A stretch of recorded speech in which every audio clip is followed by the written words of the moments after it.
Serví el desayuno. Mi nuera se quejó delante de sus amigas. Esa vieja solo sabe hacer comida mala. No sé cómo la soporto. Todas se rieron. Sonreí, recogí las tazas en silencio y fui a mi habitación. 2 horas después, un camión se detuvo frente a la casa y ella tragó seco en el mismo instante. Sé que suena imposible. Sé que están pensando cómo llegó una mujer de 68 años a vivir ese momento. Pero déjenme contarles exactamente qué pasó esa mañana de martes, porque cada detalle cuenta, cada palabra que escuché, cada respiración que contuve mientras apretaba las tazas de porcelana contra mi pecho. Si quieres saber cómo terminó esta historia, suscríbete al canal para no perderte ningún detalle de lo que viene. Eran las 9 de la mañana. Había madrugado desde las 6 para preparar el desayuno perfecto. Chilaquiles verdes con pollo deshebrado, frijoles refritos con queso panela, café de olla recién hecho con canela y piloncillo, y pan dulce que compré en la panadería de Don Chuy. Esa que está a 4 cuadras y que abre cuando el cielo todavía está oscuro. Me puse mi delantal, ese de flores naranjas que Héctor me regaló hace 15 años, y moví cada con cuidado. Valeria había avisado la noche anterior que traería a sus amigas. «Mamá Estela», me dijo con esa voz que usa cuando necesita algo. «Mañana vienen las chicas a desayunar. Prepara algo rico». «Sí, mamá Estela», así me dice. Nunca solo Estela. Nunca suegra con cariño. Siempre ese mamá Estela que suena a obligación, a trámite, a algo que hay que soportar. Pero yo preparé el desayuno como siempre lo hago. Con amor. Porque esa casa, esas paredes, esa cocina donde el sol entra por la ventana de la mañana y pinta todo de dorado, son mi vida entera. 40 años de matrimonio vividos entre esos azulejos blancos. 40 años de risas, de llantos, de comidas compartidas con mi Héctor. 3 años sin él. 3 años desde que su corazón decidió que era suficiente, y 2 años compartiendo mi hogar con Damián, mi único hijo, y con ella, Valeria. Las amigas llegaron a las 8:30. 4 mujeres entre 30 y 35 años vestidas con ropa deportiva cara, cargando bolsas de marcas que yo apenas reconozco. Entraron riendo, hablando de yoga, de viajes, de restaurantes nuevos. «Huele bien», dijo una de ellas, la de cabello castaño con mechas rubias. «Es la suegra», respondió Valeria, y algo en su tono hizo que mi estómago se apretara. «Cocina todo el tiempo, es lo único que sabe hacer». Sonreí, serví los platos, llené las tazas de café. Me moví por mi propia cocina como una sombra invisible, útil solo para poner y quitar cosas de la mesa. Ellas comieron, criticaron a una vecina, hablaron de un gimnasio nuevo, se quejaron de sus maridos, de sus trabajos, de lo difícil que es conseguir buena empleada doméstica. Y entonces pasó. Yo estaba en la cocina lavando las primeras ollas cuando escuché la voz de Valeria elevarse sobre las demás. Clara, fuerte, sin preocuparse de si yo podía oírla.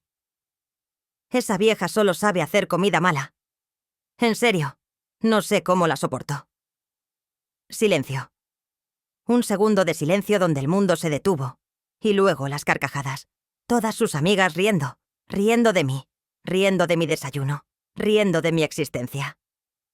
Mis manos temblaban bajo el agua jabonosa.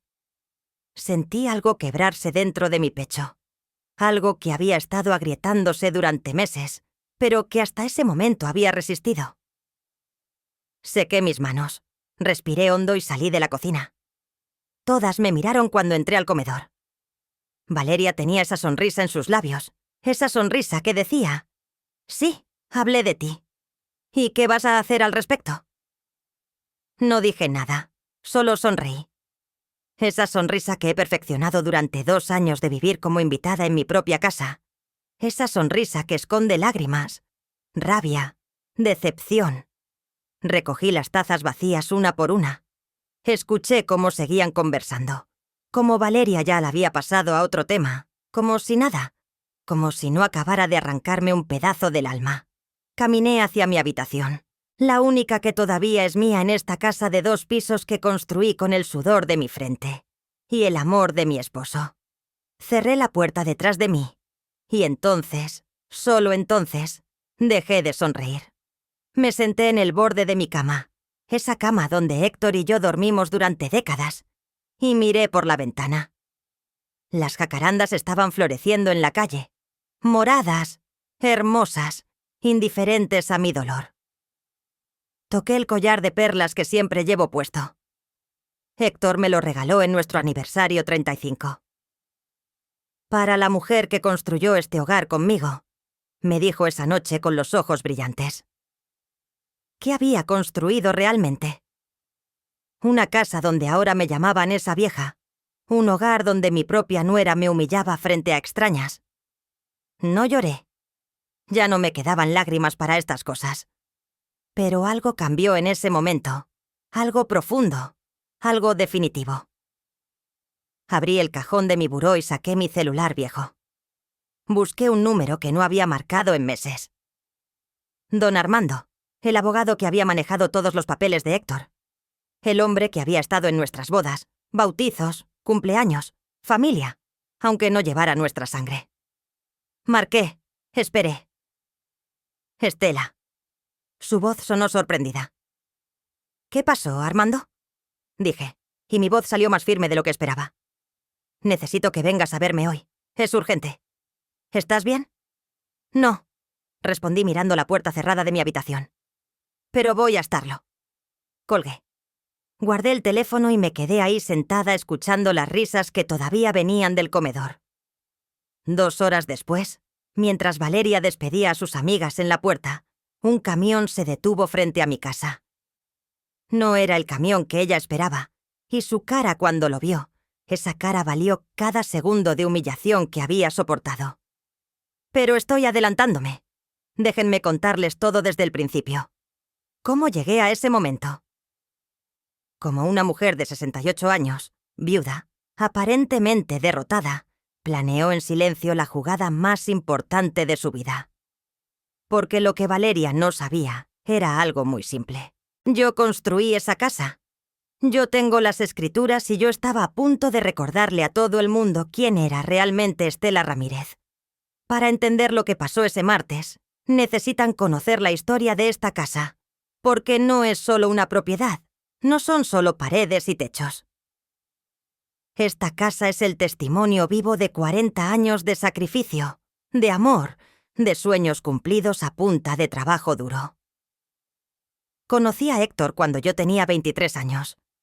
Él era mecánico en un taller del centro, y yo vendía tamales en la esquina de la avenida Insurgentes. Nos encontramos un día de lluvia cuando él se ofreció a compartir su paraguas conmigo. «Los tamales se te van a mojar», me dijo con esa sonrisa torcida, que después me enamoraría 1000 veces. Nos casamos 6 meses después en una ceremonia sencilla. Rentábamos un cuarto en la colonia obrera. Compartíamos el baño con otras 3 familias. Cocinábamos en una parrilla eléctrica, pero éramos felices. Dios mío, éramos tan felices. Algún día me decía Héctor mientras contábamos las monedas antes de dormir, vamos a tener nuestra propia casa con jardín, con espacio para que nuestros hijos corran. Y trabajamos para ese sueño como locos. Héctor comenzó a hacer doble turno en el taller. Yo seguí vendiendo tamales, pero también empecé a coser ropa por encargo. Trabajaban hasta la madrugada con mi máquina Singer vieja, esa que había sido de mi madre. Mis dedos sangraban a veces de tanto coser, pero cada peso que ganaba iba directo a la lata de café Nescafé, donde guardábamos nuestros ahorros. Nos tomó 12 años. 12 años de sacrificios, de renuncias. De no ir al cine, de no comprar ropa nueva, de guardar cada centavo como si fuera oro. Y entonces, en 1983, compramos este terreno en la colonia del Valle. Era más pequeño que ahora, solo 200 metros, pero era nuestro. El día que firmamos las escrituras, Héctor me cargó en brazos, aunque yo protestaba. ¿Estás loco? Nos van a ver los vecinos, le dije. Él solo se rió. Que nos vean. Quiero que todo el mundo sepa que esta mujer y yo vamos a construir algo grande aquí. Construimos la casa nosotros mismos. Bueno, Héctor la construyó con la ayuda de 2 amigos albañiles. Yo hacía la comida para todos, cargaba ladrillos, mezclaba cemento. Tenía 29 años y más fuerza de la que imaginaba. El embarazo de Damián apenas se notaba todavía, aunque ya llevaba 4 meses en mi vientre.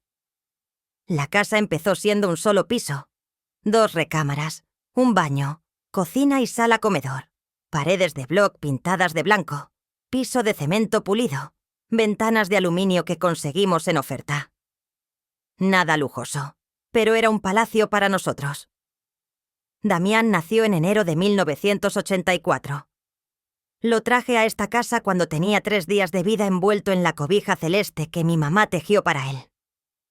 Recuerdo que Héctor pintó una de las paredes de su cuarto con estrellitas fosforescentes. «Para que nunca tenga miedo de la oscuridad», me dijo. Los años pasaron. Héctor abrió su propio taller. Dejé de vender tamales y me dediqué a criar a Damián, aunque seguí cociendo por las noches. Poco a poco fuimos mejorando la casa. Cambiamos el piso por loset. Ampliamos la cocina. Construimos el segundo piso cuando Damián cumplió 10 años. Esta casa vio todo. Vio a Damián dar sus primeros pasos en la sala. Vio sus fiestas de cumpleaños con piñatas en el jardín. Vio sus desvelos de estudiante universitario. Vio cómo se enamoró de Valeria cuando la trajo por primera vez a cenar hace 7 años. «Mamá», me dijo esa noche después de que ella se fue. «Creo que es la indicada». Yo sonreí y lo abracé. «Si la amas, hijo, me da gusto». Pero algo en los ojos de Valeria esa primera noche me inquietó. La forma en que miraba la casa, como tasándola, como calculando su valor. Pero yo guardé mis dudas. Una madre no debe entrometerse. O eso pensaba. Entonces, Héctor murió hace 3 años. Un infarto fulminante mientras trabajaba en el taller. Ni siquiera tuvo tiempo de despedirse. Un mecánico que había trabajado con él vino a darme la noticia. «Señora Estela, don Héctor, se nos fue». El mundo se detuvo ese día. 40 años de matrimonio terminados en un parpadeo. El funeral fue multitudinario. Héctor era querido en el barrio. Pero cuando todos se fueron, me quedé sola en esta casa enorme, vacía, llena de recuerdos que dolían como agujas. Damián vino a visitarme todos los días durante el primer mes. «Mamá, no puedes quedarte sola aquí». Ya estaba casado con Valeria desde hacía 2 años. Vivían en un departamento rentado en la colonia Roma. «Estoy bien, hijo», le decía, aunque por dentro me estaba desmoronando. Fue Valeria quien sugirió la idea. «Mamá Estela, ¿por qué no nos venimos a vivir contigo? Así te hacemos compañía y tú nos ayudas a ahorrar para comprar nuestra propia casa eventualmente». Eventualmente. Esa palabra debió haberme alertado. «Es temporal, mamá», insistió Damián. «Solo hasta que juntemos para el enganche de un departamento». Acepté porque la casa se sentía demasiado grande sin Héctor, porque los silencios me estaban enloqueciendo, porque quería creer que la familia era lo más importante. Se mudaron 2 meses después del funeral. Trajeron sus cosas en un camión pequeño. «No te preocupes, mamá, no vamos a cambiar nada», prometió Damián. Pero Valeria tenía otros planes. Al principio fueron cambios pequeños. Movió los muebles de la sala. «Para que haya mejor circulación, mamá Estela». Quitó las cortinas de flores que yo había cosido y puso unas minimalistas color gris. «Es más moderno, ¿no crees?» Después vinieron los cambios grandes. El retrato de boda de Héctor y yo, que colgaba en la sala principal, desapareció. «Lo guardé en tu cuarto para que lo cuides mejor», me dijo. Las fotos familiares fueron sustituidas por cuadros abstractos que ella compró. El mantel bordado a mano por mi abuela, ese que usábamos en Navidad y cumpleaños, terminó en una caja en la bodega. Está muy viejo, mamá Estela. Se ve mal. La cocina. Mi cocina se convirtió en mi único refugio. Ahí Valeria no se metía tanto. Yo seguía cocinando para los tres, limpiando, lavando. Me convertí en la encargada del hogar que yo misma había construido. Es solo temporal, me recordaba Damián cuando yo intentaba tímidamente mencionar algo. En cuanto ahorremos. Pero pasó 1 año, 2 años y ellos seguían ahí, y yo seguía siendo útil solo para servir, cocinar, limpiar. Hasta esa mañana de martes, cuando escuché esas palabras, esa vieja solo sabe hacer comida mala. Y algo dentro de mí, algo que había estado dormido desde la muerte de Héctor, finalmente despertó. Esta casa valía ahora más de 8 millones de pesos. Lo sé porque un agente inmobiliario tocó mi puerta hace 6 meses ofreciendo comprarla. La zona se había revalorizado. Éramos un oasis en medio del desarrollo urbano. 8 millones de pesos, 40 años de sudor. Mi herencia, mi patrimonio, mi dignidad convertida en muros y ventanas, y estaba a punto de defenderla. Lo que no les he contado todavía es cómo lo temporal se convirtió en permanente. Cómo poco a poco fui perdiendo espacios en mi propia casa hasta sentirme como una intrusa que paga renta con trabajo doméstico. Los primeros meses fueron tolerables. Valeria trabajaba en una empresa de marketing, salía temprano y regresaba tarde. Damián seguía con su empleo en una compañía de sistemas. Yo tenía mis rutinas, limpiaba por las mañanas, cocinaba, veía mis telenovelas por la tarde, regaba las plantas del jardín que Héctor había sembrado. Pero después del primer año, algo cambió. Valeria renunció a su trabajo. Estoy agotada, mamá Estela. Necesito un descanso para encontrarme a mí misma. Se lo dijo a Damián como si fuera lo más natural del mundo. Y mi hijo, siempre tan complaciente con ella, simplemente asintió. Está bien, amor. Yo puedo sostener los gastos por un tiempo. Ese por un tiempo se convirtió en 1 año y medio, y con Valeria en casa todo el día las cosas empeoraron rápidamente. Comenzó a redecorarlo todo. Cada semana llegaba con bolsas de tiendas caras, cojines nuevos, lámparas modernas, espejos con marcos dorados. Es que esta casa necesita actualizarse, mamá Estela. Parece que vivimos en los 80. Yo apretaba los labios y no decía nada, porque esos muebles de los 80 los había comprado con mi dinero. Esa sala de madera que ella encontraba anticuada, la pagamos Héctor y yo en abonos durante 2 años. Un día llegué de hacer las compras del mercado y encontré que el librero de caoba del estudio, ese que Héctor construyó con sus propias manos, había desaparecido. En su lugar había un escritorio blanco minimalista. ¿Dónde está el librero de Héctor?, pregunté, sintiendo cómo se me cerraba la garganta. Ay, mamá Estela, estaba carcomido. Le pedí a unos muchachos que se lo llevaran. Ya no servía. Valeria ni siquiera levantó la vista de su celular mientras me respondía. Pero ese librero, no pude terminar la frase. Ese librero guardaba los libros de mecánica de Héctor, sus revistas técnicas, las fotografías de cuando inauguró su taller. Ya te compré uno nuevo, más funcional, señaló hacia un estante de melamina en la esquina. Esa noche lloré en mi habitación. Lloré por ese librero, por Héctor, por sentirme tan pequeña en mi propia casa. Las amigas de Valeria empezaron a venir más seguido. 2, 3 veces por semana. Se instalaban en la sala que había sido mi orgullo, con sus bolsas de marca tiradas en el sofá, sus tacones sobre la mesa de centro. Yo les servía café, bocadillos, lo que pidieran. Me había convertido en la empleada no remunerada. Mamá Estela, ¿nos preparas algo de comer? Era siempre la misma petición, no una pregunta.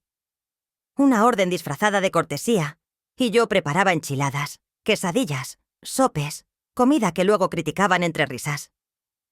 «Ay, está muy grasosa. Yo ya no como carbohidratos. ¿Tienes algo más light?» Pero lo peor no era eso. Lo peor era verlas mirar mi casa con ojos evaluadores, escuchar sus comentarios cuando pensaban que yo no oía. «Esta zona es carísima.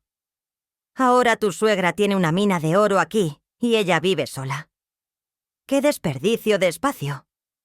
Cuando sea tuya, puedes renovarla completamente y revenderla, o rentarla por partes cuando sea tuya». Esas palabras se quedaron grabadas en mi cerebro como hierro candente. Una tarde, mientras limpiaba el estudio que ahora Valeria llamaba su oficina, encontré papeles sobre el escritorio. No quería fisgar. En serio que no quería, pero mi nombre estaba ahí en un documento oficial. Era una búsqueda de historial de propiedad. Mi nombre, la dirección de esta casa, valores catastrales, precios de mercado, procedimientos para transferencia de propiedades. Las manos me temblaron sosteniendo esos papeles. ¿Por qué Valeria estaba investigando esto? ¿Por qué necesitaba saber cuánto valía mi casa? Volví a dejar todo exactamente como estaba. No dije nada, pero esa noche no pude dormir. Me quedé mirando el techo, escuchando los ronquidos de Damián y Valeria en la habitación que había sido la mía y de Héctor durante décadas. Los cambios continuaron. Mi recámara, la única que había mantenido intacta, empezó a ser invadida también. Valeria necesitaba espacio para su ropa nueva. «Mamá Estela, ¿puedo usar la mitad de tu closet? Es que el nuestro ya está lleno. ¿Cómo dices que no cuando es tu nuera?» Cuando tu hijo te mira con esos ojos que te piden que seas comprensiva. Así que acepté y mi ropa terminó comprimida en un rincón, mientras los vestidos de Valeria ocupaban los lugares donde antes colgaban las camisas de Héctor, que yo todavía guardaba porque olían a él. Las plantas del jardín, esas que Héctor regaba cada tarde religiosamente, comenzaron a morir. Valeria contrató un jardinero que arrancó los rosales para poner pasto sintético. Es más práctico. Mamá Estela, no necesita mantenimiento. Yo había cuidado esos rosales durante 20 años. Héctor los podaba cada primavera. Teníamos rosas rojas, amarillas, blancas. El jardín olía a gloria en mayo. Ahora era una extensión de plástico verde que parecía campo de golf. Dejé de reconocer mi casa. Los olores eran diferentes, los sonidos eran diferentes. Los espacios que antes me llenaban de paz, ahora me ahogaban. Y Damián, mi hijo, no veía nada o no quería ver. «Mamá, Valeria solo quiere modernizar un poco. No te lo tomes personal». Eso me dijo cuando finalmente reuní el coraje de mencionarle mi incomodidad. «Hijo, esta es mi casa». «Es tu casa, mamá, pero también es nuestro hogar. Ahora tenemos que convivir todos.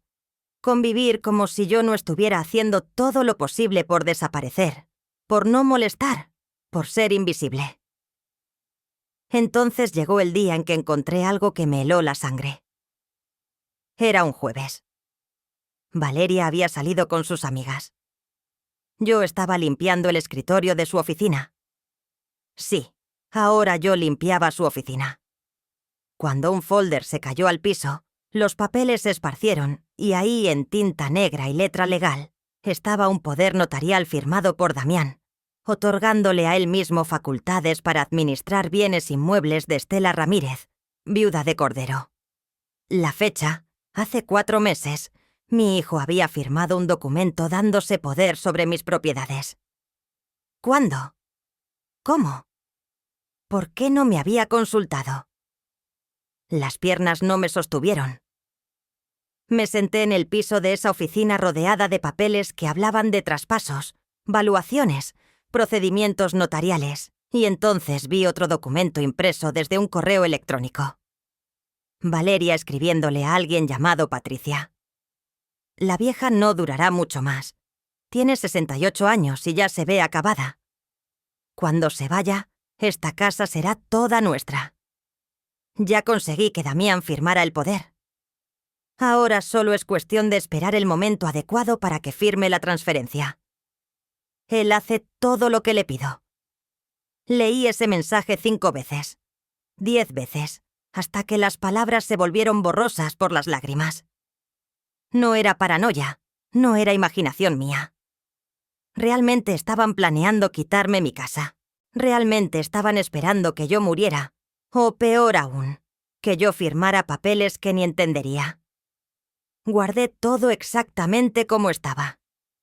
Tomé fotos con mi celular viejo, esas manos arrugadas temblando tanto que las primeras salieron movidas, pero insistí hasta que quedaron claras. Salí de esa oficina sintiéndome como si me hubieran vaciado por dentro, como si cada órgano hubiera sido removido y solo quedara un cascarón. Esa noche preparé la cena como siempre, serví la mesa como siempre, sonreí como siempre, pero por dentro algo había cambiado definitivamente. Ya no era la suegra complaciente, ya no era la madre ingenua. Era una mujer que acababa de descubrir una traición tan profunda que cortaba hasta los huesos. Y las traiciones, aprendí esa noche, tienen una forma particular de despertar a los que creíamos dormidos. Después de encontrar esos documentos, algo se rompió dentro de mí que no tenía arreglo. No fue un quiebre dramático. No grité, no confronté a nadie. Fue algo más silencioso y más devastador. Dejé de reconocerme en el espejo. Los siguientes días los pasé en una especie de piloto automático. Me levantaba, cocinaba, limpiaba, sonreía, pero era como si estuviera viéndome desde afuera, como si fuera una actriz interpretando el papel de Estela, la suegra servicial, mientras la verdadera Estela se desangraba por dentro. Las noches eran peores. Me quedaba despierta mirando las sombras en el techo, tocando el collar de perlas que Héctor me regaló en nuestro 35º aniversario para la mujer que construyó este hogar conmigo. Me había dicho esa noche con los ojos húmedos, para que nunca olvides que todo lo que tenemos es por ti, por nosotros. Y ahora ese hogar me lo estaban arrebatando, pedazo por pedazo, día tras día. Empecé a observar todo con ojos nuevos, cosas que antes ignoraba.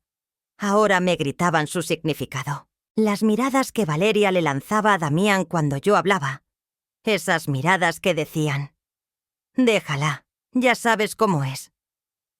La forma en que ella tocaba las paredes, los muebles, como si ya fueran suyos, como si estuviera midiendo qué se quedaría y qué terminaría en la basura cuando yo ya no estuviera. Un martes por la tarde, 2 semanas después del incidente del desayuno, decidí revisar más a fondo. No me enorgullece decirlo, pero necesitaba saber. Necesitaba confirmar que no estaba enloqueciendo, que mis sospechas tenían fundamento. Valeria había salido al salón de belleza. Damián estaba en el trabajo. La casa estaba en silencio, excepto por el tic-tac del reloj de pared, ese que Héctor reparó 3 veces, porque yo no quería deshacerme de él. Entré a la oficina con el corazón golpeándome las costillas.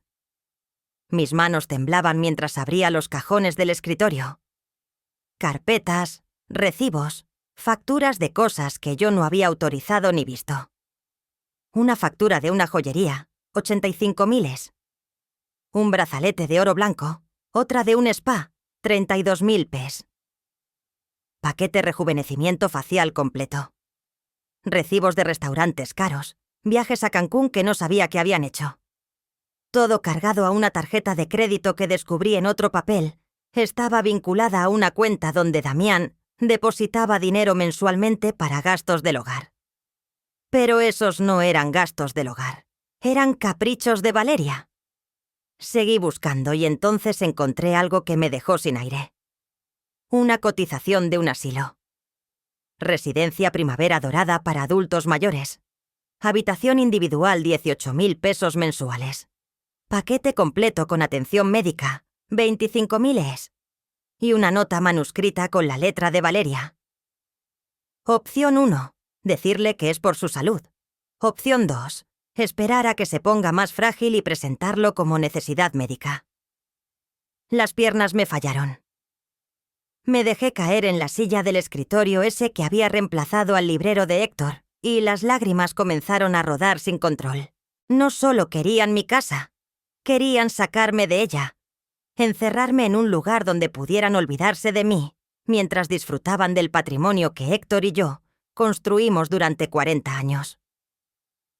¿Cuánto tiempo llevaban planeando esto?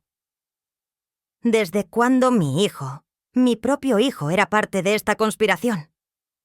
Tomé más fotos. Cada documento, cada recibo, cada papel que probaba lo que estaban haciendo. Mis dedos ya no temblaban. La tristeza se estaba transformando en algo diferente, algo más frío, más calculador. Encontré más cosas. Estados de cuenta bancarios que mostraban retiros grandes. 50.000 pesos aquí, 75.000 allá.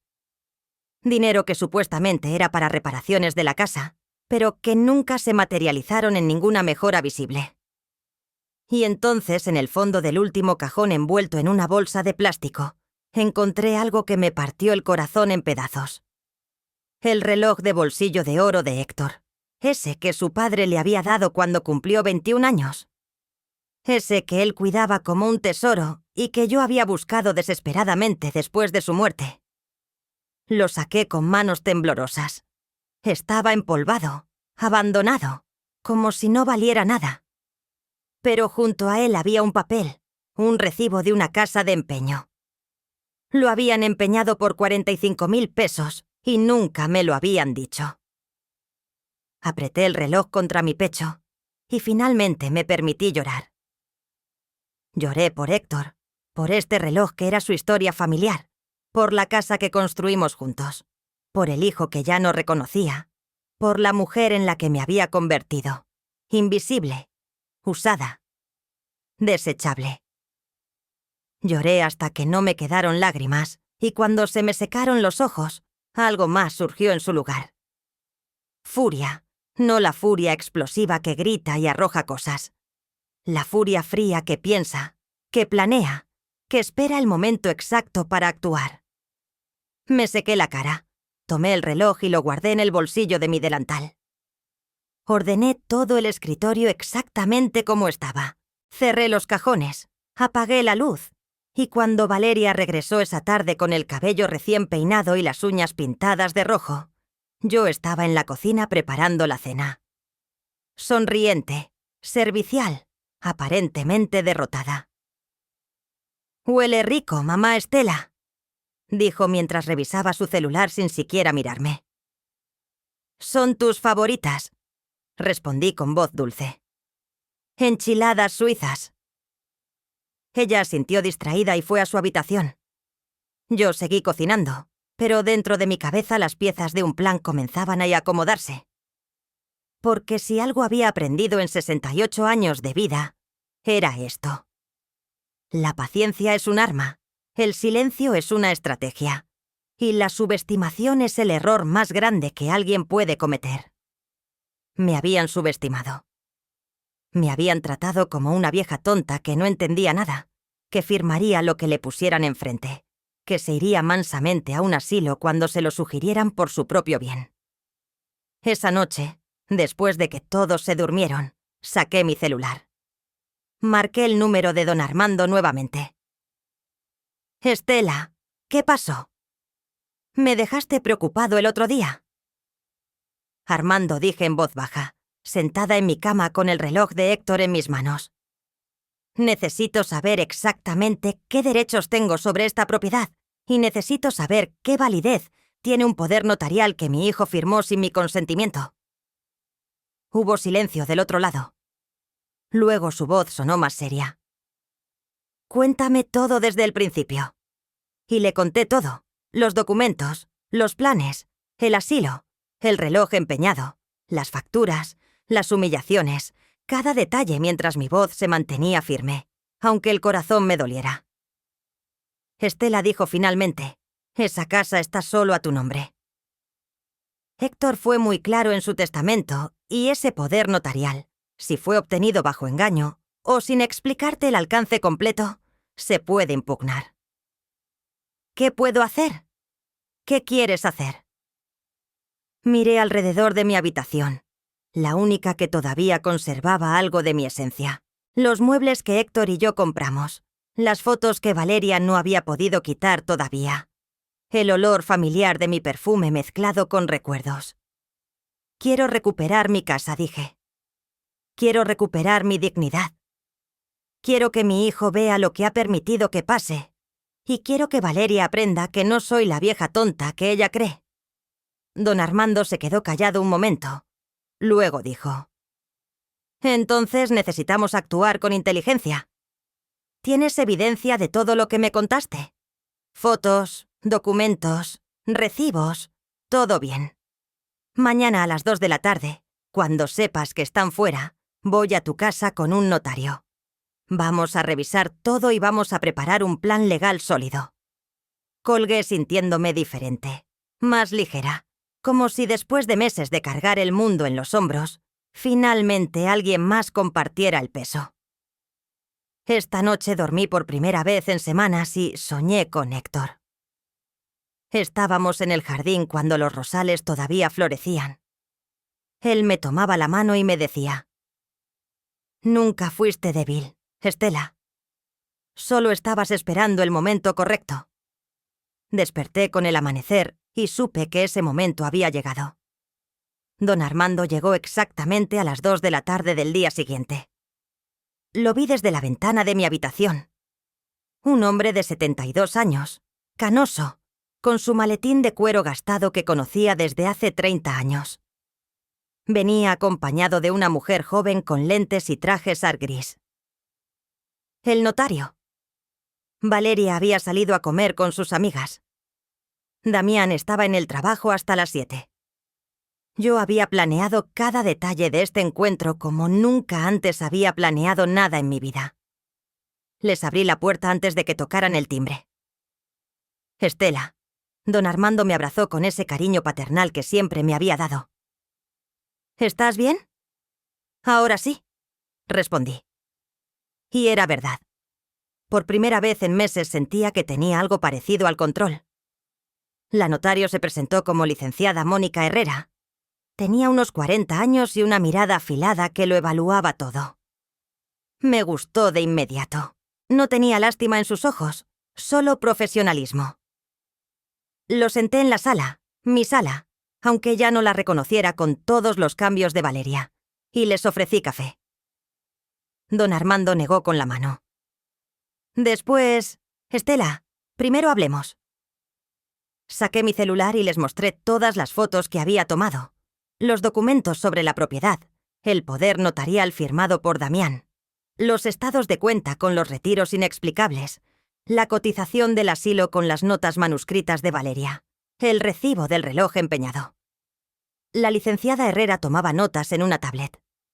Su expresión se endureció mientras revisaba cada imagen. «¿Tienes los documentos físicos?», preguntó sin levantar la vista. «Están en el estudio. Puedo traerlos». «Hazlo, por favor». Fui por los papeles, mi corazón latiendo con fuerza. Cada paso que daba por esta casa sentía diferente. Ya no caminaba como la suegra tolerada, caminaba como la dueña que siempre había sido. Cuando regresé con la carpeta completa, don Armando ya había sacado otros documentos de su maletín. Estela, antes de que Héctor muriera, vino a verme. «Tú lo sabes. Manejé todos sus asuntos legales por décadas». Extendió un sobre manila cerrado con un sello notarial.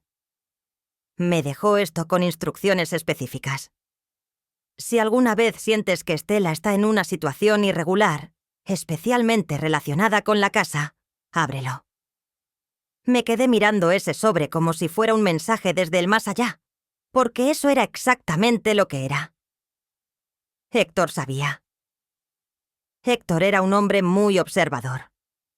No sabía específicamente qué podría pasar, pero conocía la naturaleza humana y conocía el valor de lo que ustedes construyeron juntos. Don Armando abrió el sobre con cuidado. Esto es una declaración notariada que hizo 3 meses antes de morir.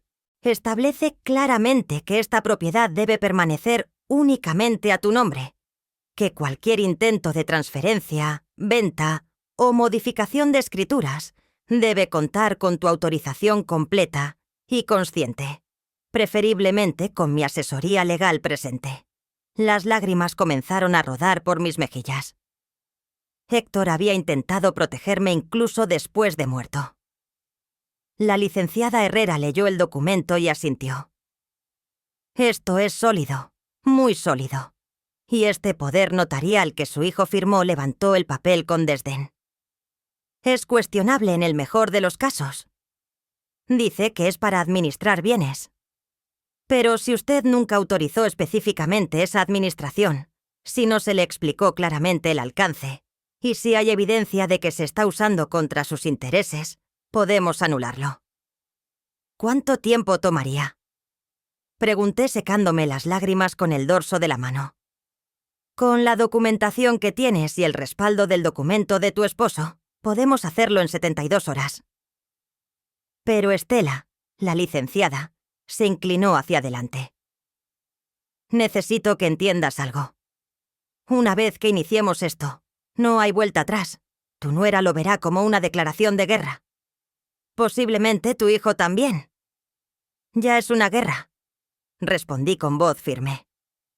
Solo que yo recién me di cuenta de que estoy en ella. Don Armando me tomó la mano. Héctor me hizo prometer algo más. Me dijo: si llega el momento en que Estela necesita recuperar su fuerza, recuérdale quién es. Recuérdale que esa casa no es solo paredes, es su historia, su dignidad, y nadie tiene derecho a quitársela. Sus ojos brillaban con lágrimas contenidas. Has sido una tonta, Estela, pero una tonta con escrituras a tu nombre. Y eso cambia todo. Esas palabras me golpearon como agua fría. Tenía razón. Había sido tonta.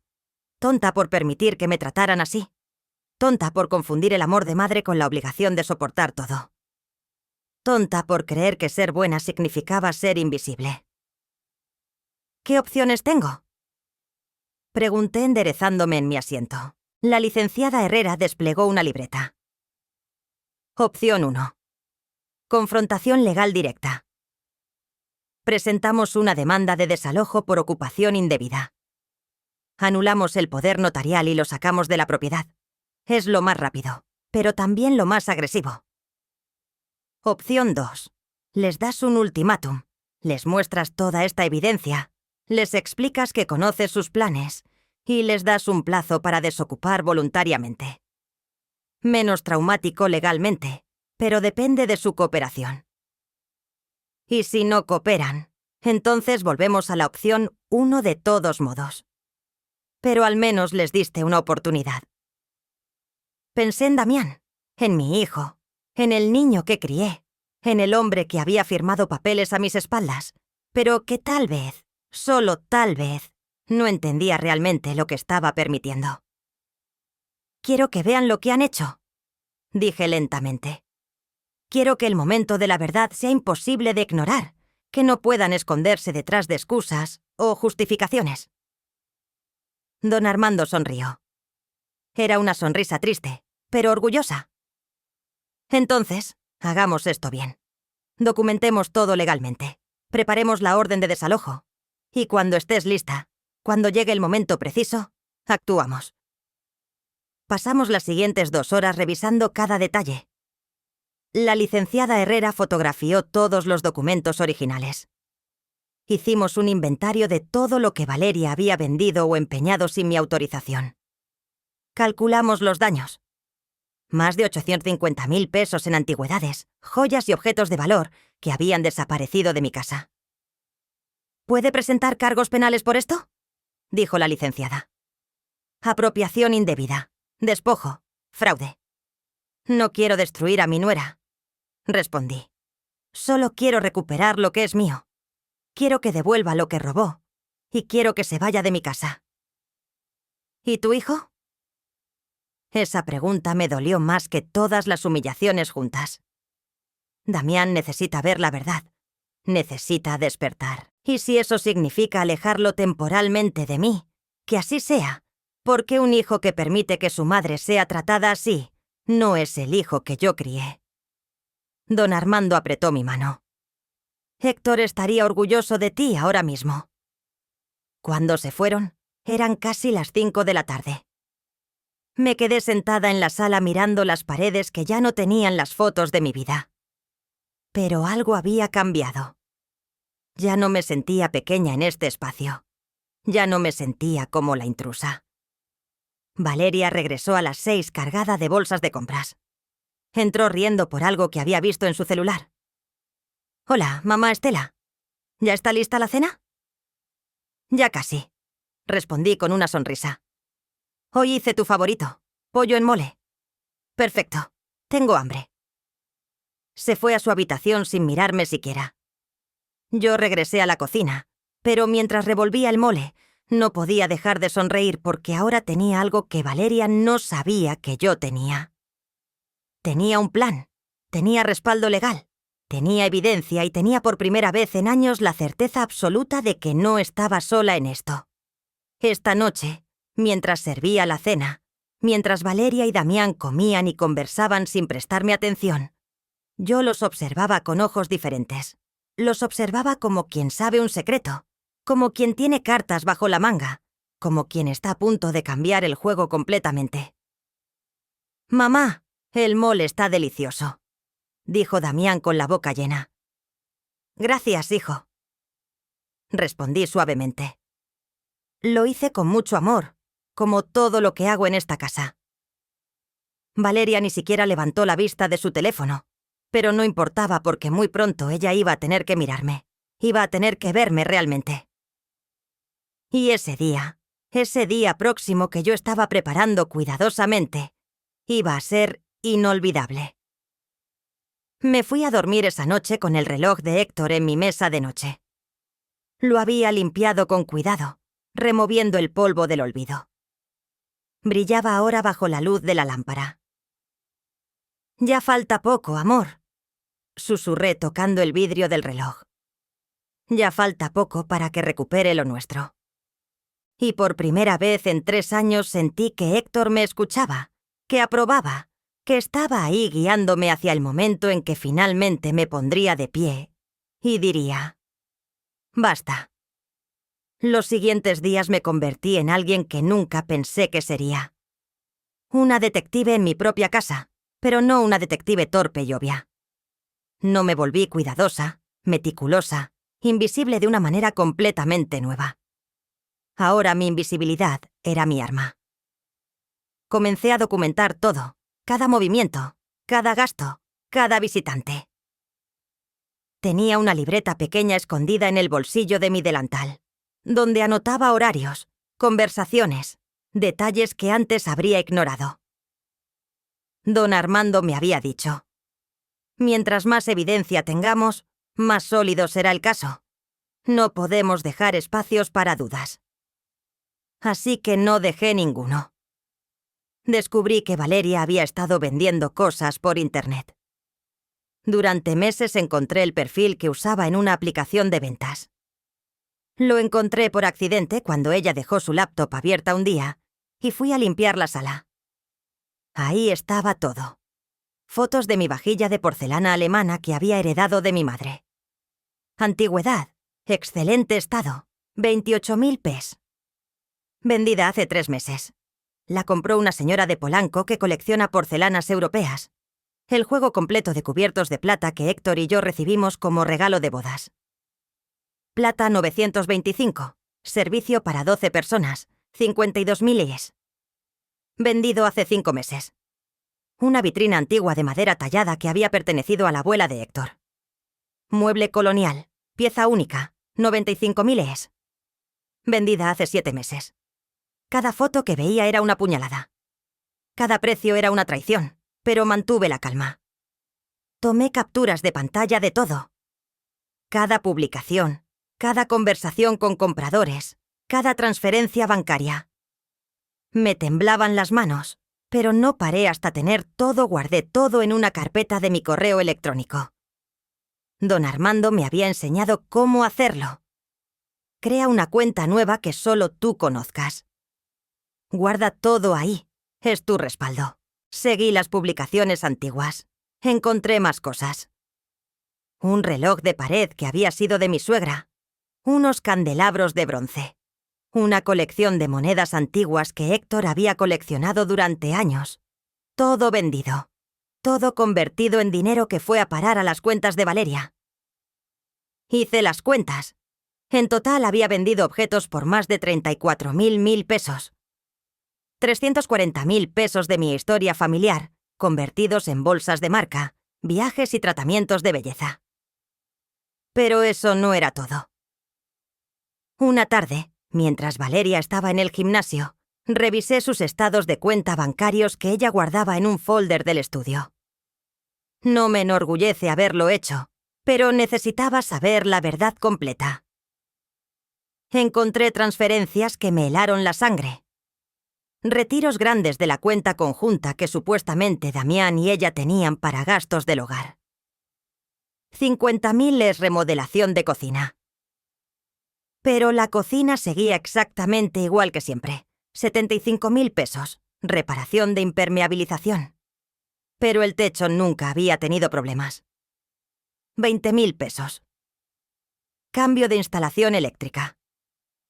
Pero los cables y contactos eran los mismos de siempre. Obra fantasma tras obra fantasma. Dinero que supuestamente era para mejorar la casa, pero que nunca se materializó en ninguna mejora real. ¿Dónde había ido todo ese dinero? Seguí investigando y encontré la respuesta en un sobre escondido detrás de unos libros decorativos que Valeria había puesto en el estante. Cotizaciones de departamentos en la Condesa, en la Roma, en Polanco, departamentos de lujo con precios entre 4 y 6 millones de pesos y una nota con letra de Valeria. Cuando tengamos la casa libre, la vendemos en 8 millones. Pagamos uno de estos departamentos y nos queda dinero para invertir. Damián está de acuerdo. Solo falta convencer a la vieja de que vaya al asilo por su bien. Tuve que sentarme. Las piernas no me sostenían. No era solo que quisieran mi casa. Tenían ya planeado exactamente qué harían con el dinero de mi vida, con mi patrimonio, con todo por lo que Héctor y yo trabajamos durante 40 años. Y Damián estaba de acuerdo. Mi hijo, mi único hijo, el niño que nació en esta casa, que creció entre estas paredes, que prometió en el funeral de su padre que siempre cuidaría de mí. Fotografié todo, cada cotización, cada nota, cada papel que probaba sus intenciones. Esa noche no pude dormir. Me quedé sentada en mi cama con el reloj de Héctor en las manos llorando en silencio. No por mí, por él, porque había trabajado hasta el último día de su vida para asegurarme un futuro digno, y su propio hijo estaba intentando arrebatármelo. Pero las lágrimas se secaron cuando escuché algo. Eran casi las 2 de la madrugada. Voces en el pasillo. Valeria y Damián hablando en susurros, pero las paredes de esta casa son delgadas. Yo las conocía, sabía exactamente dónde se amplificaban los sonidos. Me acerqué a la puerta de mi habitación sin hacer ruido. «No va a durar mucho más», decía Valeria. «Mírale las manos, cómo le tiemblan». Y el otro día se confundió de calle cuando fue al mercado. «Mamá, ¿está bien, Valeria?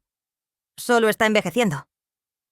«Exactamente, está envejeciendo y esta casa es demasiado grande para ella. ¿Qué pasa si se cae? Si tiene un accidente, ¿sería nuestra responsabilidad legal? No lo sé. Me siento mal hablando de esto. Damián, no seas ingenuo. Estamos haciendo esto por ella también. En el asilo estaría mejor cuidada y nosotros podríamos empezar nuestra propia vida sin tener que estar preocupándonos todo el tiempo. Y si dice que no, entonces usamos el poder notarial. Tú eres quien administra sus bienes ahora. Puedes tomar decisiones por su bienestar. Don Jacinto me lo confirmó. Don Jacinto, ni siquiera sabía quién era ese. Probablemente algún abogado corrupto que les había dado asesoría sobre cómo despojarme legalmente. Me sigue pareciendo mal. La voz de Damián sonaba débil, dudosa. Tu mamá tuvo su vida, construyó su casa, crió a su hijo.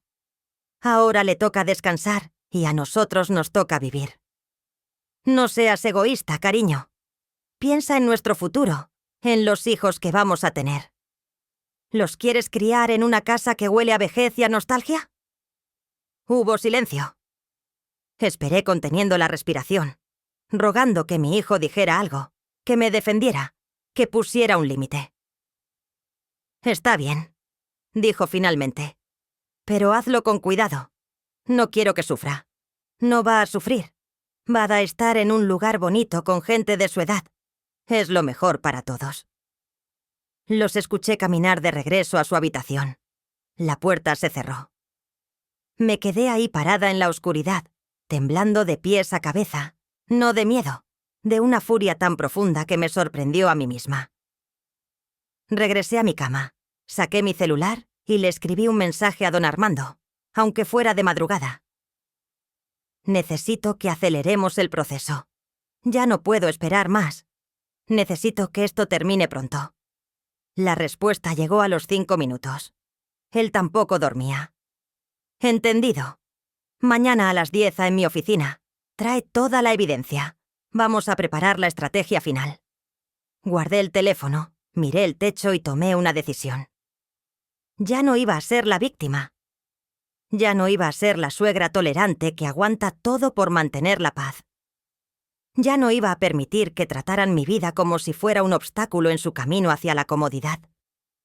Iba a pelear con todo, con inteligencia, con las herramientas legales que tenía, con la fuerza que había olvidado que poseía.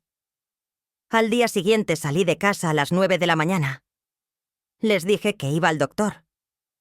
Valeria apenas levantó la vista de su celular. Damián ya se había ido al trabajo. La oficina de don Armando quedaba en el centro, en un edificio antiguo cerca de Bellas Artes. Subí las escaleras despacio. Mis rodillas ya no eran las de antes, pero con determinación. Don Armando y la licenciada Herrera me esperaban. Sobre el escritorio había desplegado todo: documentos, fotos, evidencias. Estela, dijo la licenciada con una sonrisa que me tranquilizó. Tienes un caso sólido, muy sólido. Apropiación indebida, despojo, fraude. Si quisieras, podrías llevar esto a lo penal. No quiero arruinar la vida de nadie, respondí. Solo quiero recuperar lo mío, y quiero que paguen por lo que tomaron. Entonces, hagamos esto. Don Armando desplegó unos documentos oficiales. Orden de desalojo por ocupación indebida. Anulación del poder notarial por vicio de consentimiento y demanda civil por los bienes vendidos sin autorización. Total a restituir 850.000 pesos. Considerando los objetos vendidos más los gastos fantasma. ¿Cuánto tiempo tienen para desocupar? 72 horas desde que se les notifica. ¿Y cuándo los notificamos? Don Armando me miró fijamente.